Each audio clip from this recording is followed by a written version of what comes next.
자, 학생들, 지난번에는 제2장은 우리가, 어떻게 이제 환경 정책이 역사적으로 변해왔느냐.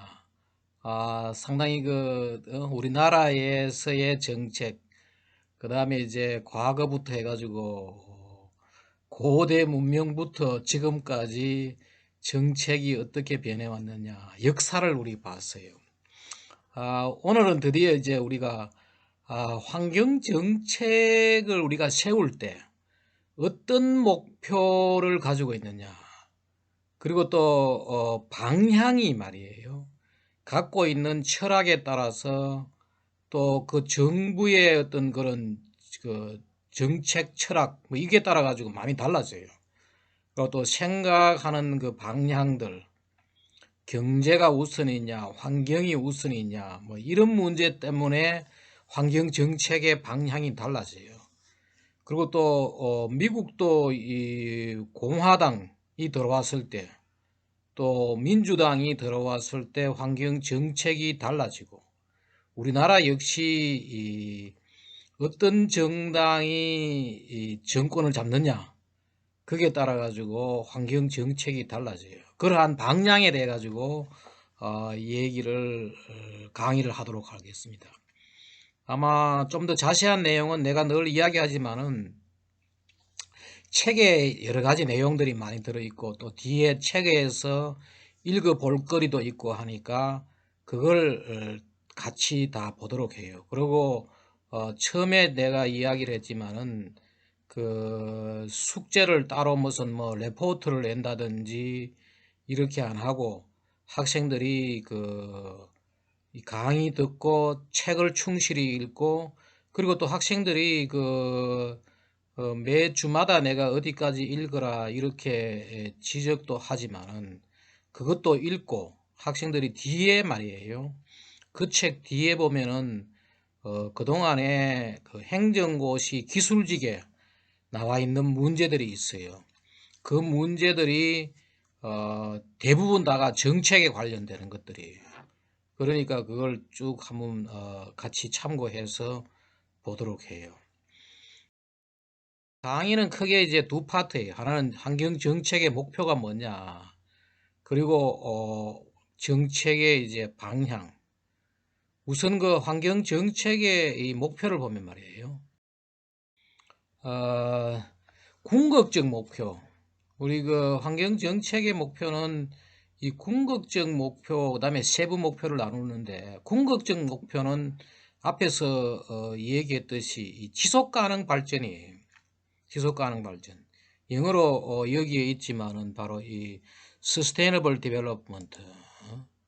바로 여기에 sustainable development.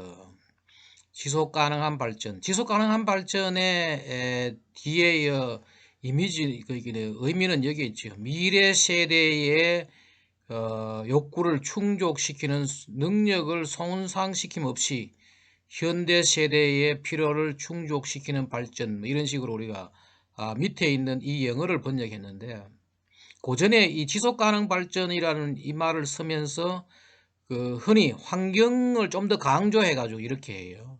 ESSD, Environmentally Sound, 환경적으로 건전하고 지속가능한 발전, 이란 말이 좀 더 환경에 대한 내용을 좀 더 세밀히 한 거예요.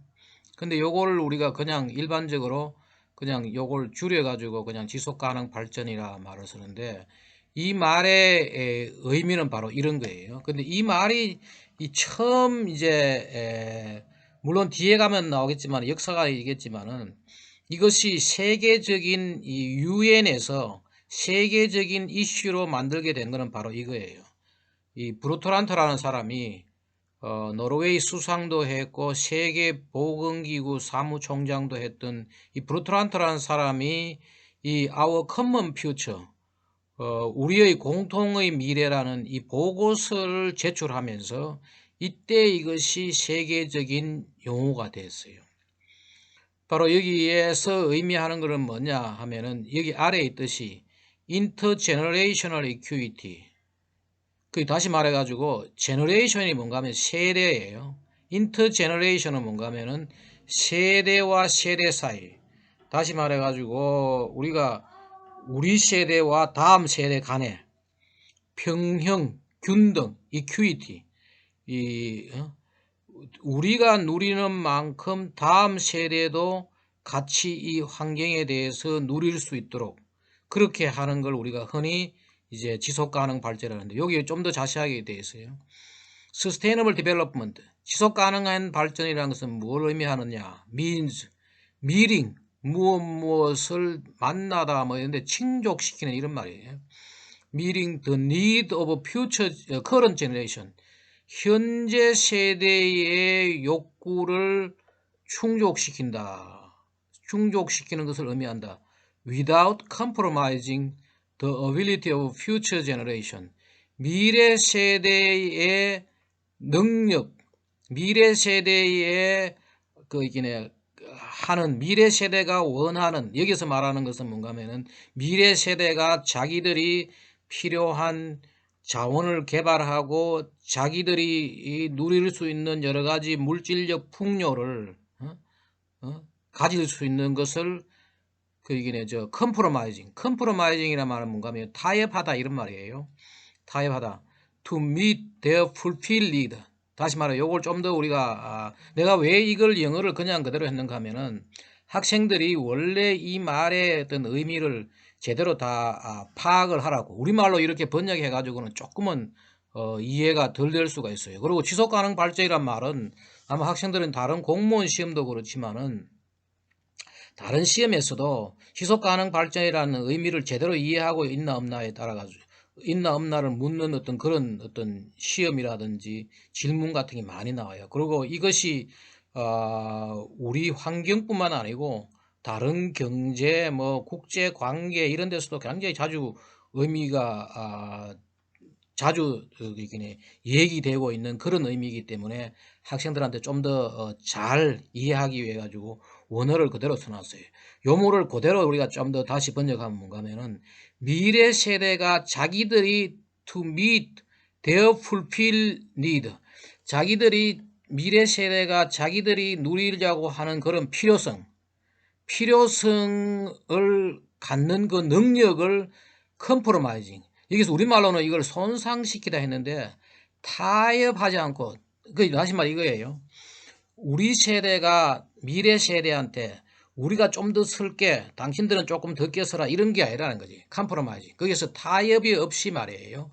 미래 세대가 요구하는 것에 대해 가지고 그 사람들이, 미래 세대가 자기들이 누릴 수 있는 거를 다 누릴 수 있게 해주고, 그 다음에 지금 현재 우리 세대가 필요한 것을 만족시키는 그러한 발전이라는 거예요. 그래서 바로 인터제너레이셔널, 세대와 세대 간의 이큐이티, 평등, 세대와 세대 간의 평등을 의미하는 거예요. 이 말이 이제 의미하는 걸 여러 가지 이제 그걸로 해석하는데, 만약에 우리가 지금 현재 지구에서 살아가면서 지구를 오염시키고 자원을 다 써버리고 하면은 미래 세대는 이런 식으로 지구 청소를 하다가 보낸다. 그 미래 세대가 자기들이 지구에서 살아가는데 아무런 어떤 그 불편함이 없도록 하면서 우리가 지금 발전을 하고 해야 된다. 바로 이게 이제, 그리고 여기도 보면 Sustainable World is our goal, 우리의 목표다. 그리고 이 지속가능 발전의 세 개의 축이 바로 뭐냐? 바로 여기에 경제적 번영, 그리고 환경보호, 환경을 잘, 우리가 여기서 말하는 보호라는 것은 파괴도 하지 않고, 오염도 일종의 뭐예요?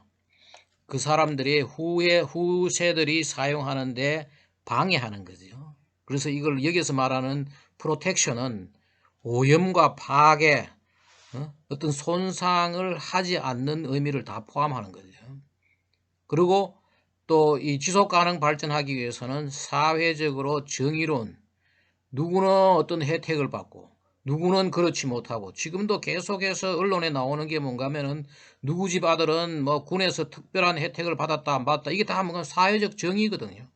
사회 정의 문제예요. 그래서 그런 세계가 동시에 이루어질 때 우리가 지속가능 발전이 이루어진다. 그래서 이때 이 보고서가 유엔에 나가면서 환경이 중요한 이슈로 등장하게 된 거죠. 바로 여기서 우리가 학생들이 그 내 말을 잘 좀 이해를 해요. 지속가능 발전이 무엇인가 그 의미도 알 뿐만 아니고 모든 환경 정책은 궁극적으로 지속가능 발전을 목표로 한다. 그렇게 의미를 잘 우리가 파악을 해야 돼요. 지속가능 발전의 말은 언제 나오느냐? 바로 이 1972년에 학생들 그 환경공학 개론에서 나오죠. 그게 로마 클럽의 성장의 한계. 그 당시에는 상당히 충격적인 어떤 그런 보고서였어요. 이 72년도 당시에 뭐냐? 우리 앞으로 어떤 자원이 자꾸 고갈되고 여러 가지 환경이 오염되고 하니까 그 당시에 끊임없이 성장하던 그 경제가 언젠가는 한계가 부딪힌다. The limit to growth. MIT에 있던 데니스 메도우라는 이 교수하고 그 부인인 도넬라 메도우 또 그 몇 사람들이 이제 이것을 보고서를 냈는데 그 당시에 컴퓨터로 시뮬레이션을 해가지고 우리의 경제 성장은 한계가 온다. 지금은 이게 다 틀렸죠. 그래서 지금은 이게 하나의 환경 사기 내용으로 이제 나오고 있어요. 나오고 있는데 하여튼 그 당시에 이게 굉장히 세계적으로 충격을 준 그 로마 클럽의 성장의 한계라는 보고서에 처음으로 이런 말이 나와요. 지속 가능 발전이라는 용어가 나와요. 그래서 그때는 뭐냐? 지속 가능 발전이란 안 된다 이거죠. 지금 인간이 끊임없이 경제를 성장하고 경제가 성장하지만은 언젠가도 아니에요. 그때 72년도에 이게 나오면서 80년대에 벌써 석유가 다 고갈되고 여러 가지 자원들이 고갈 때문에 지속 가능 발전을 할 수 없다는 부정적인 의미로 이것이 72년도에 처음 사용됐어요. 그러다가 이제 방금 본 이 87년도에 그 환경과 개발에 관한 세계위원회, 바로 우리 Our Common Future, 우리 공동의 미래에서 앞으로 우리는 지속가능 발전을 해야 한다. 여기서는 부정적인 의미로 썼지만은 이때 뭐냐? 세계가 가야 할 발전의 방향이라고 처음 나오게 되었어요. 그리고 이제 92년도에 이것이 뒤에 우리 세계 환경 회의에서도 다시 한번 이야기를 할 거예요. 92년도에 유엔 환경 개발 회의에서 이게 리우 정상회의. 그래서 유엔에서 지금까지 이 세 번의 정상회의, 대통령이나 수상이 모이는 그 회의가 92년도, 2002년도, 12년도, 2012년도 그 10년 터울로 이렇게 만들어졌는데 이때 계속해서 이제 지속 가능 발전이라는 말이 나오기 시작해요. 92년도에 처음으로 이 보고서에서 제안한 것을 세계 전략으로 채택을 하게 되었어요. 리우 정상회의에서. 그 다음에 2002년도에 이때는 뭐냐? 남아공에서 개최되었어요. 이때의 회의 이름은 바로 유엔 환경개발회의, The United Nations Conference on Environmental Development, UNCED이고 2002년도에 남아공에서 요하네스버그에서 개최한 WSSD, World Summit for Sustainable Development. 이때는 아예 지속가능 발전이란 말을 회의 명칭에다 집어넣었죠. 이때 다시 한번 우리가 재천명이란 말, 다시 한번 세계가 나아가야 될 방향이다 라고 한 거죠. 그리고 2012년도에 다시 리우에서 여기서 다시 정상회의를 하면서 이때 제목은 이거예요. 이때는 뭔가 하면은 UNCSD, United Nations Conference on Sustainable Development. 이것도 다 지속가능 발전이란 말 되겠어요. 여기서 다시 한번 재천명을 하고 이 회의는 특히 뭐냐? 20년 전에 세계에서 지속가능 발전을 전략으로 채택을 했는데 제대로 이루어졌는지를 평가를 해요. 그래서 굉장히 이것이 중요한 말이 되었다는 거죠. 이거는 그때 이제 92년도 회의, 바로 2002년도 회의, 2012년도의 회의 때의 사진이에요. 그래서 여기서 우리 알아야 될 것은 뭐냐? 지속가능 발전이라는 것은 환경정책의 궁극적인 목표, 그리고 이것이 언제 로마 클럽에서 언제 처음 로마 클럽에서 처음 사용이 되었고, 그 이후로 이것이 세계 전략으로 채택돼 가지고 세계의 모든 이 환경에 가야 될 유엔이 궁극적으로 목표를 하고 있는 게 뭔가 하면 지속가능 발전이고, 각 국가의 모든 정책의 궁극적 목표가, 정책의 목표가 바로 뭐냐? 지속가능 발전이다. 그렇다면은 바로 이 세부 목표, 지속가능 발전의 이 세부 목표는 뭐냐? 바로 환경 보존이라는 거예요. 첫 번째가 뭐냐? 바로 환경 보존이에요. 바로 우리가 환경 오염 및 훼손으로부터 환경을 보호하고, 오염되거나 훼손된 환경을 개선함과 동시에 쾌적한 환경을 유지 조성한다. 그 첫 번째 뭐 당연하겠죠. 우리가 이게 환경 정책의 세부 목표 첫 번째가 바로 뭔가 하면 환경 보존이다. 그런데 그 환경 보존이란 말하고 이 보존이란 말을 흔히 많이 가는데, 우리가 환경 정책에서 가야 될 거는 뭐냐? 보존이 아니고 보전이에요. 우리가 여기 보면은 이런 데도 보면은 개발과 보존이란 말을 쓰고, 또 문화재를 보존하자, 보존이란 말이 있어요. 영어로는 이걸 preservation, 보존은 conservation이라고 하는데 의미가 달라요. 환경에서는 보면은 생태 환경 보존, 대기 환경 보존, 수질 환경 보존, 토양 환경, 지금도 많은 그 환경 전문가라고 있는 사람들이 보존과 보존의 의미를 잘 몰라요. 보존은 뭔가 하면은 온전하게 다듬어 관리하는 걸 우리가 뭔가 하면은 보존이라 그래요. 여기서 봐봐요. 훼손된 환경을 보호하고 오염되거나 훼손된 환경을 개선함과 동시에 쾌적한 환경을 유지 조성, 이 말이 뭔가 하면 보존이, 환경 보존의 의미예요. 보존은 뭐냐? 보존, 있는 그대로 잘 관리하는 거죠. 문화재는 뭐냐? 보존이에요. 문화재, 우리 그런 거 있죠. 옛날에 문화재를 가져왔는데 보니까 뭐 깨어져 있더라. 이게 깨어졌으니까 이게 안 됐구나. 다시 그걸 다 이렇게 만들어 가지고 말이에요. 다시 거기다가 뭐 살을 붙이고 해가지고 하면 안 되죠. 역사도 마찬가지예요. 역사도 보존하는 거예요. 과거에 우리가 좋지 않는 역사가, 남의 침략을 당하고 말이에요. 기분 나쁜 역사가 있다 하더라도 그것을 미화시키거나 바꾸면 안 되죠. 하지만은 뭐냐? 환경은 바로 뭐냐 하면은 나무가 다 이렇게 다 파괴되고 나무가 다 잘렸어요. 옛날에 우리나라 산이 다 이런 땔감이 없고 하니까, 그다음에 전쟁이 나고, 또 이 일본 그 식민지 시대에 다 이걸 잘라 나가고 하다 보니까 이걸 다시 심어 가지고 이렇게 하는 게 바로 우리가 보존이다. 그래서 첫 번째 목적은 뭐냐? 바로 이 세부 목표를 이야기하는. 세부 목표는 뭐냐 하면은 바로 첫 번째가 환경을 보존하는 것이 아니고 보전한다.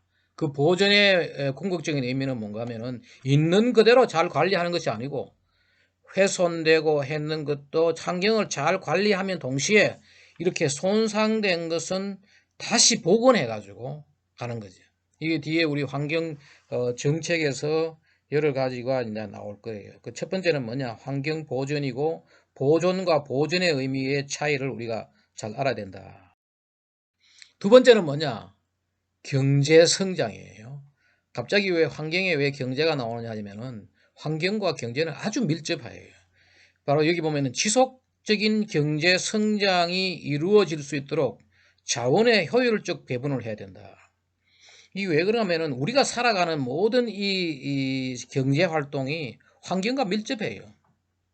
이 모든 우리가 사용하는 여러 가지 의식주에 필요한 모든 것들이 뭐냐? 자연에서 자원을 가져와 가지고 쓰고 나면 쓰레기가 되고, 이런 식으로 우리가 살아가기 때문에 이 환경과 경제는 아주 밀접하게 돌아가는데, 특히 이 자원들을 우리가 뭘 해야 되느냐? 지속적인 경제 성장이 하루 써가지고 다 떨어먹고 뭐 1년 쓰고 다 떨어먹고 이럴 게 아니고 끊임없이 성장할 수 있도록 자원을, 이 자연의 자원을 효율적으로 배분을 해야 된다. 여기서 우리 자연자원이라는 것은 어떻게 하느냐, 아마 학생들이 잘 알고 있는데도 이걸 개념적으로 정립이 잘 안 될 수가 있어요. 자연자원은 뭐냐, 우리가 크게 두 가지로 나누어요. 경제재와 자유재. 자유재를 우리가 흔히 환경재라 그런다. 경제재는 뭔가 하면 돈 주고 사야 되는 거예요. 돈 주고 사야 되는 거고, 자유재는 뭐냐, 마음대로 쓸 수 있는데 이것을 우리가 흔히 저걸 해요. 그러기는 환경재라 그러는데, 이 자유재도 지금 이제 우리가 뭐라 그러나 함부로 쓸 수는 이제 없어지는 거죠. 과거와는 다르다는 거지. 과거의 산업화 이전에 이 살았던 그때의 자유재하고 지금 점점 환경 정책이 이루어질 때는 이것이 달라요. 그럼 뭐냐? 우리 경제재는 뭐냐면 또 다시 경제재는 다시 재생성 자원하고 재생성 자원, 비재생성 자원으로 나누어요. 재생성 자원은 뭔가 하면 한 번 쓰면은 다시 만들 수 있는 거죠. 대부분 바로 이 생물 자원이. 생물 자원은 뭔가 하면 나무라든지 아니면은 그 식량 이런 것들 다 곡식을 키우고 해가 나오는 이게 바로 생물 자원이에요. 바로 이걸 우리가 재생성 자원이다 그런다. 비재생성 자원은 뭔가 하면은 한 번 쓰고 나면은 다시 만들어지고 있는 대표적인 것이 바로 화석 연료죠. 석탄, 석유, 천연가스, 또 광물 자원, 철 같은 이런 것들 쓰고 나면은 안 되는 거죠. 그러면 이것을 우리가 어떻게 관리를 해야 되느냐? 요건 뒤에 우리 다시 이야기하고, 그 다음에 이 자유재는 뭐냐? 자유재는 대부분 다가 뭔가 하면 재생성. 이 자유재는 크게 공공재와 개방 접근 자원. 공공재는 뭔가 하면은 바로 이 저거죠. 공기와 물 같은 이게 우리가 흔히 공공재와 개방 접근 자원은 뭔가 하면은 과거에는 이것이 마음대로 썼어요. 과거에는 산에 가서 나무 잘라 쓰고 산에 있는 동식물 잡아 쓰고 했는데, 지금 이제 최근에는 이것을 개방 나라에서 허가하고 이런 식으로만 허용되는 거죠. 이걸 우리가 개방했을 때에 개방했을 때만 접근할 수 있는 그런 자원으로 우리가 얘기를 하는데, 지금 여기 보면 알지만은 봐요. 이 그림이 바로 이 지구에는 수많은 태양에너지, 석유, 토양, 석탄, 새, 식물, 각종 바다 에너지, 오만 이게 철, 목재, 물, 팀버 이런 모든 자원들이 여기 있어요. 이 자원들을 사람이 가지고 서는데 어떻게 하면은 이것을 지속 가능하게 쓰는가? Sustainable use of natural resource. 이것을 지속 가능하게 하면서 경제를 성장하게 하자는 게 뭔가 하면은 바로 환경 정책의 두 번째 목표죠. 그런데 그렇다면 어떻게 하면 되느냐? 환경적 자원 배분은 어떻게 하냐면은 재생성 자원은 재생성을 유지정대하면서 사용하는 것이 바로 환경적 자원 배분이에요. 이게 바로 그 말이에요. 우리는 자연을 이자만으로 사용해야지 원금까지 까먹어서는 안 된다. 다시 말하면 산에 나무가 자라면은 그 자란 만큼 가져와 가지고 우리가 써야 되지, 나무를 다 잘라버리면은 더 이상 자라지 않지요. 물고기도, 강의 물고기도 늘어난 양만큼 잡았고, 바다에 가서 우리가 물고기를 잡더라도 거기에서 늘어난 양만큼, 이자만큼 막 하고 실을 말리도록 남을 해서 안 된다. 재생성 자원은 재생성을 유지정대하면서 사용하는 것이 환경적 자원 배분이다. 비재생성 어떻게 하느냐? 될 수 있으면 사용을 억제하라. 석탄과 석유 같은 이런 것들, 광물 자원. 그리고 재생성 자원을 만약에 우리 석탄, 석유 같으면은 석탄, 석유 대신에 비재생성 자원 대신에 재생성 자원으로 대체하는 거예요. 그래서 우리가 흔히 이걸 가지고 대체 에너지 뭐 이런 말을 쓰지요. 대체 에너지가 어떠고 그렇죠. 그리고 그 재생성 자원이나 비재생성 자원이나 할 것 없이 모든 자원은 재사용하고 재활용한다. 이게 우리 환경공학에서 뭐 그 폐기물에도 나오죠. 리유즈, 리사이클. 재사용은 리유즈고 재활용은 리사이클이. 재사용은 그냥 썼던 자원을 그대로 다시 한 번 더 쓰는 거고, 유리병을 다시 한 번 더 쓰는 거고, 재활용은 뭐 그걸 다시 유리로 녹여가지고 리사이클 시키는 그런 식으로 하는 것이 뭔가 하면 환경적 자원 배분이고, 이것이 결국은 뭔가 하면은 환경 정책의 경제 성장 목표의 하나의 두 번째로 포함된다. 세 번째가 뭐냐? 사회 정의예요.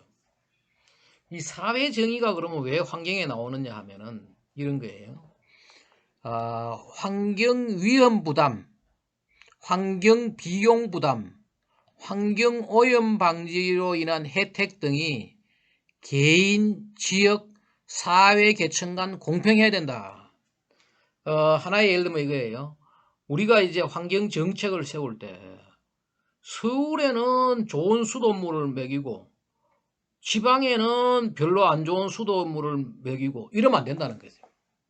그 사회 정의라는 것은 뭔가 하면은 어느 지역에 특별하게 주면 안 되고, 또 하나는 뭐냐, 또 개인도 잘 사는 사람은 더 좋은 수돗물을 먹고 더 잘 사는 사람은 더 공기 좋은 데 살고 이래서는 안 된다는 거예요. 개인, 지역, 사회, 계층 간에 그렇게 해서 우리가 미세먼지 저감 대책을 세울 때 미세먼지 저감 대책을 세울 때 어디는 공기 나쁜 데도 살아도 괜찮고 어디는 공기 좋은 데 살아고 이런 게 아닙니다.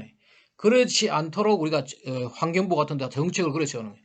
이걸 우리가 뭔가 하면 사회정의, 또 다른 말로 환경정의라 그래요. 이 환경에서의 사회정의를 환경정의라 그래요. 환경정의가 환경정책에서 아주 중요한 거예요.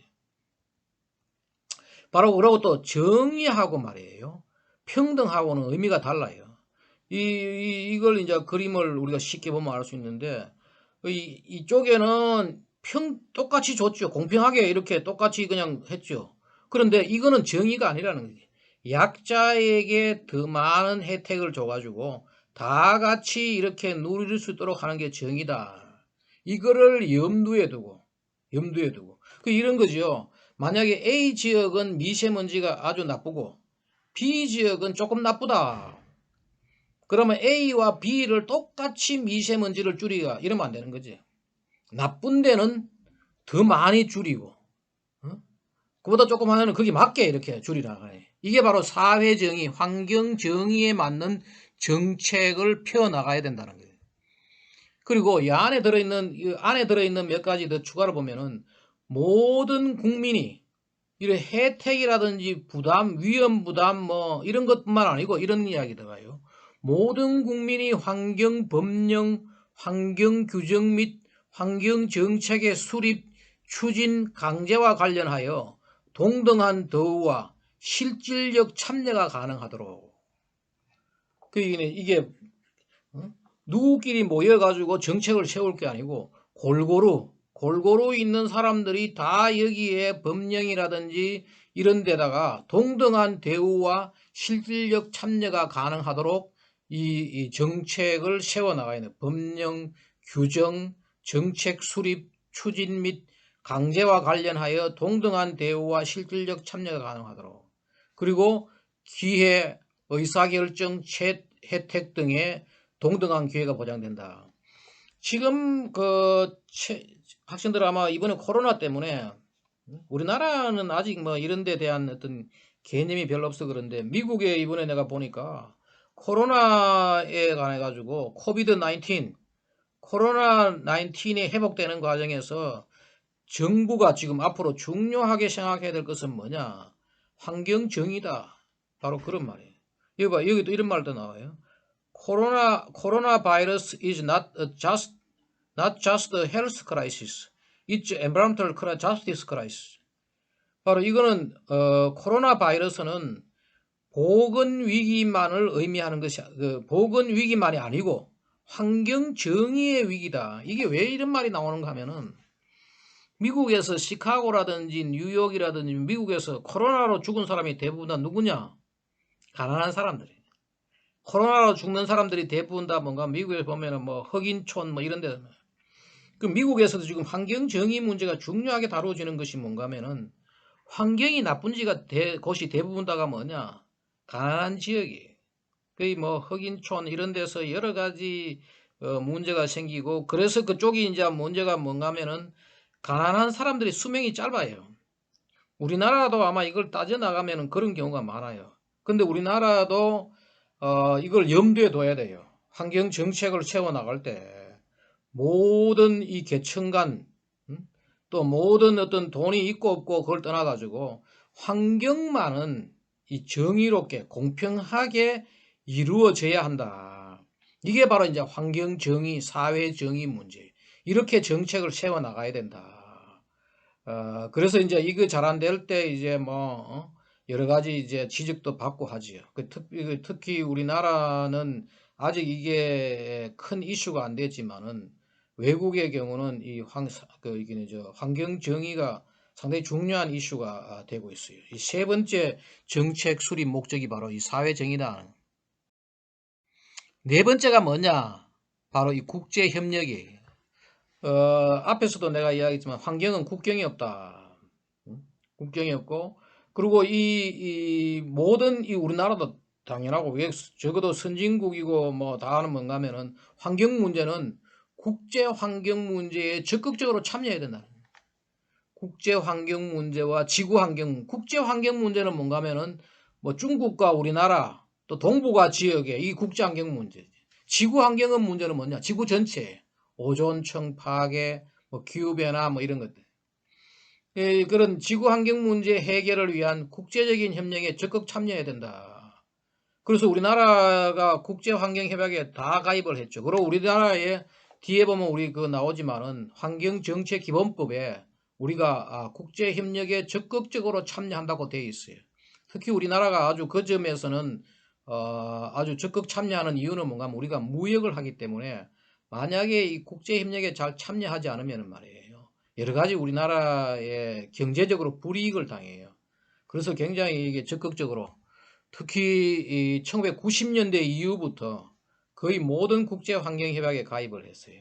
근데 그 주로 뭐 기후변화, 사막화, 황사, 해양오염, 생물 멸종 이런 것들이 다 이제 그러면 언제부터 이 세계 많은 나라들이 국제 협력을 환경 정책의 세부 목표로 넣게 됐느냐 하면은 바로 이거 1972년도에 바로 여기에 그 스톡홀름 인간 환경회의 바로 이거죠. UNEP가 만들어지고 그때 앞에서 우리 그 환경 정책 그 역사에서 볼 때 말이에요.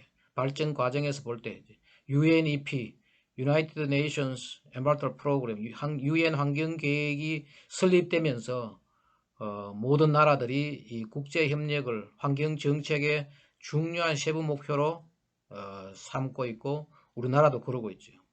그리고 87년도에 브루토란트 보고서 이것이 뭔가 하면은 지구 전체의 환경 문제들 지속가능 발전에 대한 이야기가 나오면서 더더욱 국제협력이 바로 이거죠. Our Common Future 이 보고서가 나오면서 그렇죠. 그리고 그 다음에 92년도에 이 앞에 우리 봤죠. 환경정상회 리우에서 브라질 리우에서 환경정상 UN 환경정상회 처음으로 유엔에서 환경 때문에 대통령과 수상이 모이는 그런 회의가 이루어지고 난뒤 더욱 이제 강조가 된 거죠. 그래서 우리가 전부 다 같이 이렇게 지구에 대한 지구를 함께 돌보고 하는 그게 바로 국제협력이거든요. 근데 이것의 이제 한계가 뭐냐면은 이 자발적으로 대부분의 경우는 이걸 자발적으로 참여를 해야 돼요. 그 참여 안 한 나라들이 있죠. 북한 같은 나라들은 지금 뭐 거의 참여 안 하고 있어요. 자발적 수단이 이게 한계예요. 만약에 어느 나라가 그렇게 하라 참여 안 하면은 뭐 그 지금 미국 같은 나라가 그 기후변화 협약에 탈퇴해 버렸지. 온실가스 줄이라 탈퇴해 버린 거지. 뭐 미국이 탈퇴한 거는 자국의 이익도 있지만은 과학적으로 근거 없다는 데 대한 상당히 큰 문제가 있어요. 그건 뒤에 우리 다시 기후변화에 가서 한번 다시 이야기를 하도록 하고, 이 자발적 수단이야 대부분. 근데 유일하게 강제적 수단을 쓸 수 있는 게 뭐냐? 무역 규제밖에 없어요. 무역 규제. 그래서 국제 협력이 환경 정책 세부 목표에 아주 중요하지만은 다른 정책보다도 이게 수단이 규제할 수 있는 수단에 한계가 있다. 단지 이제 할 수 있는 거는 뭐냐? 무역 규제죠. 북한이 저렇게 세계의 많은 나라들이 핵개발을 원하지 않지만은 핵개발을 하겠다고 하니까 거기에 대한 규제 수단이 없으니까 뭐예요? 결국 무역을 규제. 북한의 물건을 사고 팔고 하는 걸 전혀 금융 거래도 다 막고 하는 거예요. 그거 말고는 없는 거지. 거기서 버틸 수 있으면은 자기들 하고 싶은 대로 하는 거지. 그런 식으로 되어 있다. 다시 여기서 우리 정리해야 될 것은 뭐냐면 궁극적인 목표는 지속가능 발전이고 환경보전, 경제성장, 사회정의, 국제협력 이 네 가지가 바로 이 세부 목표다. 이것이 바로 우리 환경정책의 목표다 이거죠.